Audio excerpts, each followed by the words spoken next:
We're here with Kevin Fallon.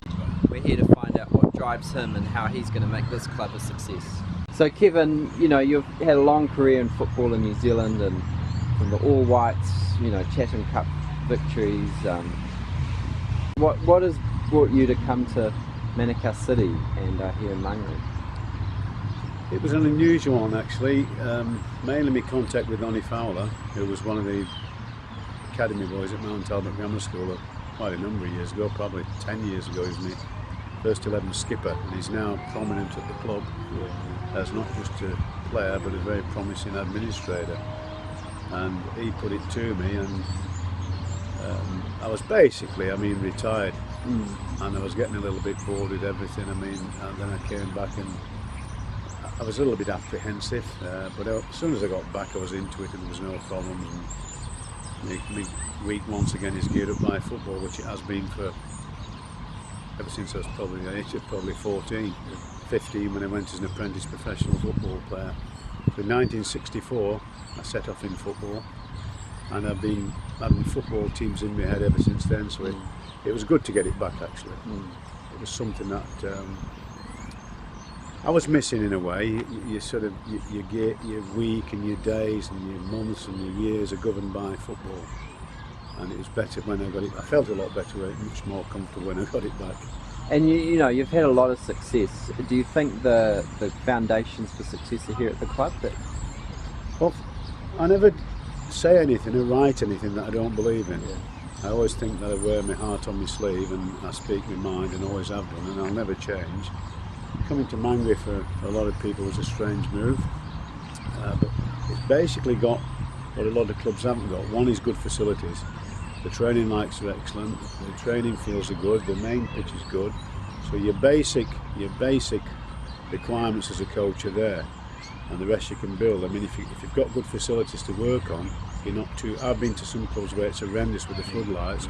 Well, these lights are quite good, and that's a good start, because most of the football at this level, of course, is in the winter. So I'm happy with that. And the rest, it's like any area really. It's a working class area where there'll be a lot of people who don't have the same opportunities people see on the North Shore or eastern suburbs. There'll be a lot of kids there that look in basic good material that we can work with. So I don't look upon that as a disadvantage either. And what would you say to players who know about you and the success you've had about coming out to Mangere? Are you wanting to attract more players to this club? Well, you're always looking to improve your team. Every time you sit down, you look up where you can strengthen your side. I do anyway, and same as I've done this afternoon. I look for I could do with a player there and a player there. Not that you'll get it, but you look for that. I think long term, what we have to look for and what is missing at this club is that if we want to say, give you an instance, we were struggling the other week for a goalkeeper. Well, in most places I've been, there'd probably be a good reserve team goalkeeper and a youth team keeper coming through. There seems to be little gaps in the system whereby the talent's not being developed from the local level into the first team, and that's what I think which we have to address and try and get a feeder system from the area through into the first team. New Zealand football's had a lot of success but a lot of downs in the last few years. Do you think there's something that could be brought to that from a community like Mangere with its multicultural makeup? Well, it's the way football's moving. If you look at this area, everybody who's in this area are basically football people, whether they've come from the Philippines or Fiji or South America. They're all football people, or Africa. The first team at the moment is like the League of Nations, and I quite like that. It's what I'm used to, and it's what the world's used to. Every country basically that they come from is a football country, so they do understand football. And I think this area will probably get stronger and stronger, because it's basically got the material that you want, which are basically football people. And what does it take to be a successful footballer? You've seen it countless times, I'm sure, and what would you be telling young players who want to be successful? Well, the big thing when I came to this club is that I looked at it all, and certainly the culture's got to change. The culture's not right, it's got to be put right. And that goes right back to things like what does it take? Well, you've got to turn up to training. That's a good start. And if you can't do it 2 days a week, you've got no chance. I mean, because you should be running and doing gym and looking for more.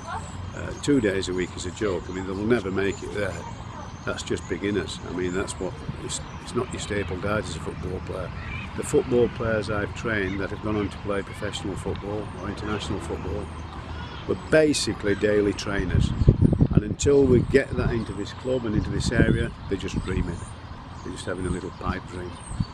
I could have been a professional footballer, but I didn't like to train every day. They've got no chance. Dreaming.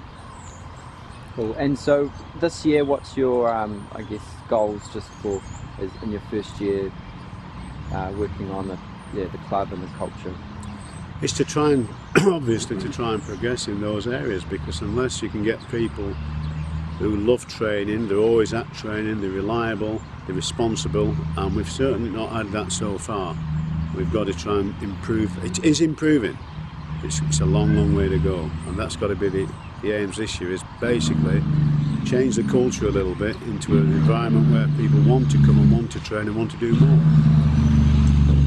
And what would you say to people in the local area who sort of don't think football's a Mangere sport? I mean, what sort of style are you guys playing? Will it be something that the local community might really enjoy watching? I think it's not just a Mangere thing or a Manukau thing. I mean, New Zealand has been for a number of years, you know, a rugby country. They found a sport they can win at. I mean, rugby, what you always have to remember with rugby is it is a very small world. It's not like the football world. It's a small world. You've got probably 4 or 5 nations who play it seriously. Very few are professional. England probably, and possibly South Africa, and maybe New Zealand, Australia, yes. But beyond that now, you'd be struggling probably past those 4 nations. With the football world, obviously, there's nigh on over 200 nations enter the World Cup. So it's a big, big world out there. I mean, the rugby world is a little world. And we just have to not worry about what rugby's doing. Rugby's doing okay in this country. We've got to try and improve the football. Cool. Oh well, that's us, I think. Thanks a lot, Kevin.